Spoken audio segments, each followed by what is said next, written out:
Merci. Bonjour. Dans le dernier texte que tu as écrit et qui s'intitule « De l'aube au crépuscule », tu mentionnes que la vie s'exprime chez l'être humain sous la forme d'un rêve. Un rêve où se succède un carnaval d'impressions passagères. Donc, ce que tu es en train de nous dire dans ce texte-là, c'est que la vie, c'est seulement des impressions? Donc, c'est pour le rêveur. Le rêveur s'identifie au rêve. Donc, il ne reçoit qu'un carnaval d'impressions passagères. Le rêveur se prend au sérieux et prétend qu'il est quelqu'un. Mais finalement... C'est pas grave, c'est juste un rêve. Donc, quand tu te réveilles la nuit et que tu constates que tu rêvais, ben, tu persistes pas à te dire « Non, je suis le rêveur et je dois retourner dans le rêve et ce que j'ai rêvé doit servir pour capter la réalité de cet instant. » Mais non, tu sais, c'est un rêve d'impression passagère.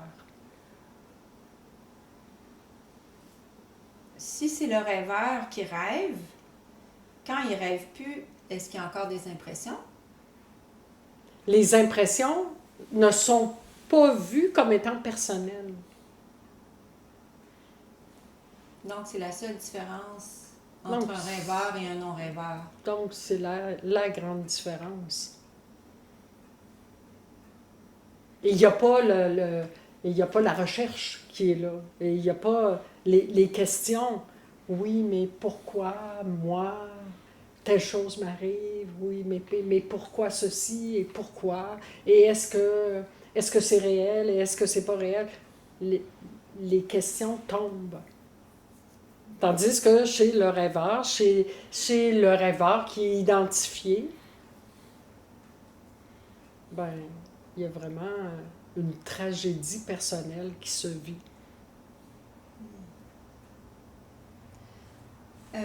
C'est drôle parce que là, on parle de ça, puis la prochaine phrase que j'allais lire, que tu as écrite, c'est « Rêver d'individualité, c'est simplement déplacer son attention sur son histoire personnelle et la trouver intéressante. » Donc, c'est lourd, hein? C'est lourd. Le rêveur n'arrête pas de s'intéresser à sa petite histoire. Pendant ce temps-là, les fleurs poussent et il n'en est pas conscient. Il n'est pas conscient de ce que j'appelle la vie réelle. Il n'est conscient que de son rêve d'individualité, qui est rempli d'attentes, qui est rempli de désirs, qui est rempli de résistance.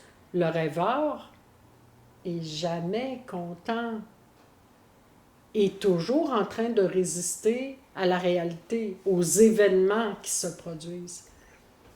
Et en fait, c'est pas de ses affaires. Mais quand tu dis qu'il n'est pas conscient de la vie réelle, c'est quoi la vie réelle? C'est les événements qui se produisent dans la vie de tous les jours. La vie réelle, je pourrais dire aussi, c'est la captation sensorielle de l'organisme vivant.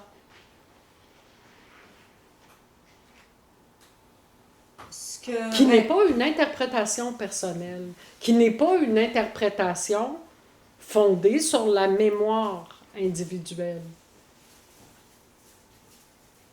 Le rêveur s'identifie à l'organisme vivant, au corps, et il l'interprète. Il l'interprète par rapport à sa mémoire personnelle.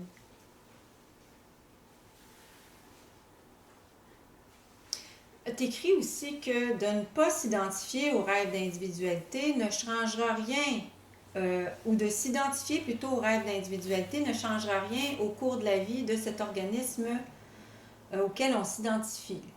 On se prend faussement pour le corps. Le rêveur croit qu'il a le pouvoir de changer la destinée de l'organisme vivant. Et s'il n'avait aucun pouvoir? Et pourquoi il n'y aurait aucun pouvoir? Parce qu'il est illusoire. Parce que c'est complètement un personnage qui n'existe pas. Donc, ça ne change rien au cours de la vie. Ça ne change rien à la vie de l'organisme vivant qui est le corps. Donc, qu'on soit identifié au rêve ou qu'on ne soit pas Ça identifié. ne change absolument rien au cours de la vie. Donc, la grande quête du personnage de vouloir se réaliser ne change rien au cours de la vie. Et l'invitation que je fais, c'est de simplement être conscient, être un témoin impersonnel que la vie s'exprime à travers l'organisme vivant, qui est un organisme sensoriel. Être témoin et interpréter fait la différence entre ce que je peux appeler le monde réel et le monde rêvé. Donc le rêve, c'est une interprétation. Et le corps va vivre, se promener, danser, tout ça, qui est un rêveur ou non dedans. Absolument. Donc ça enlève de la crédibilité au personnage que l'on croit être. Parce qu'en fait, que le personnage soit là ou pas, ne change rien.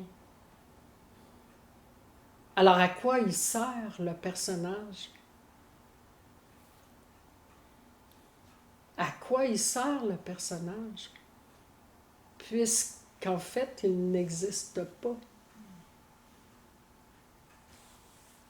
La prochaine Et c'est la grande ouais. question de tout le monde. Hein? Oui. À quoi Absolument. sert? Qui suis-je? Quelle est ma mission? Mm. Et si ça n'existait pas? Et si le personnage n'existait pas du tout? Il n'y aurait même plus la question à quoi il sert. Mais la prochaine phrase que tu écris, c'est « Remettre en doute honnêtement ce que le personnage interprète comme la vérité l'irritera peut-être, mais le forcera à rester en contact avec l'instant. » Et rester en contact avec l'instant pour le personnage, ça va le tuer. Vraiment. Parce que ça va l'amener à voir lui-même qu'il est une illusion.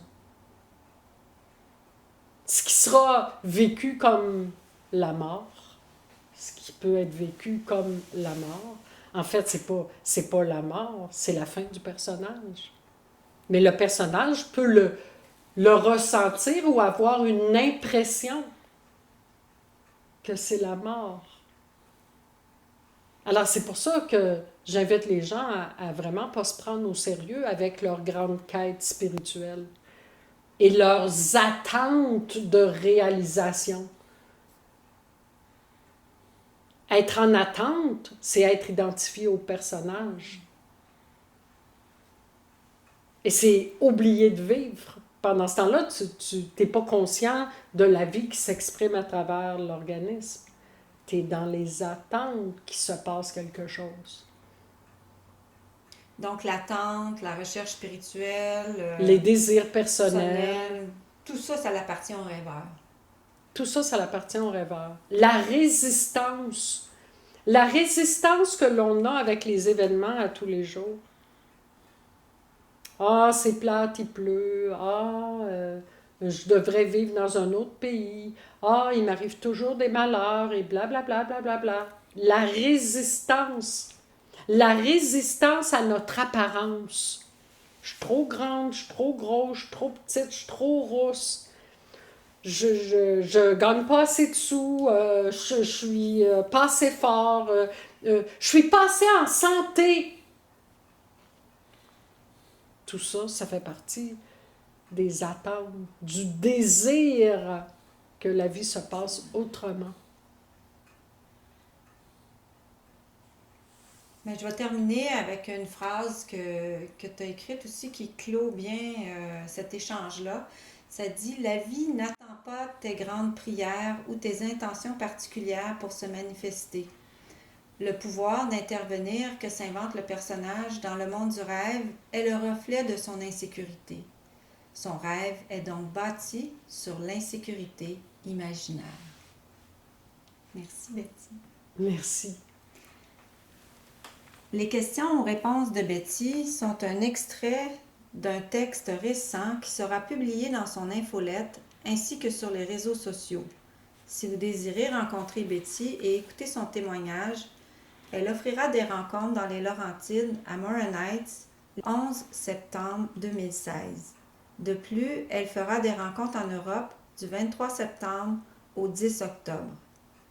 Tous les détails sur son site web www.lagrandejoie.com.